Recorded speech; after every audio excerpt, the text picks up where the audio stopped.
उपमुख्यमंत्री एकनाथजी शिंदे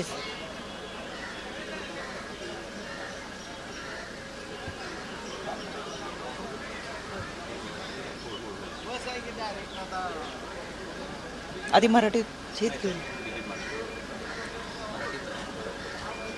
ह्यांचे मराठी आहेत ना, तुम्ही आपलं ट्रान्सलेट करून घ्या.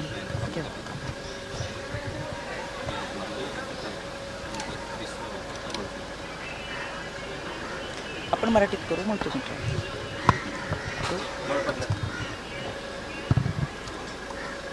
सुमित्रा पवार यांनी महिला मुख्यमंत्री पदाची शपथ घेतली आहे. काय वाटतं? हा पुरोगामी विचाराचा महाराष्ट्र आहे. शिवशाहू फुले आंबेडकरांच्या विचारांचा हा महाराष्ट्र. कायम प्रश्न विचारायचे की महाराष्ट्राला महिला नेतृत्व कधी मिळणार. आणि मला असं वाटतं की आज आदरणीय वहिनींच्या रूपाने पहिली महिला उपमुख्यमंत्री म्हणून महाराष्ट्राला एक महिला नेतृत्व मिळाले. याबद्दल मी राज्याचे मुख्यमंत्री आदरणीय देवेंद्रजी फडणवीस साहेब, उपमुख्यमंत्री आदरणीय एकनाथजी शिंदे साहेब, राष्ट्रवादी काँग्रेस पक्षाचे सर्व पक्षश्रेष्ठी यांचे विचारांचं, त्यांच्या निर्णयाचं मी मनापासून स्वागत करते. वहिनींनी गेले अनेक वर्ष काम केले, सक्रिय सहभाग नोंदवलेला आहे. त्यांचा हा प्रवास नवीन नाही.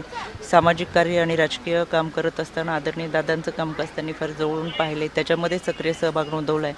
त्याच्यामुळे आदरणीय दादांची जी स्वप्न आहे ती पूर्ण करण्यासाठी निश्चितपणाने त्यांचं काम करून हा आपला विश्वास सार्थकी ठरवतील ही मला खात्री वाटते.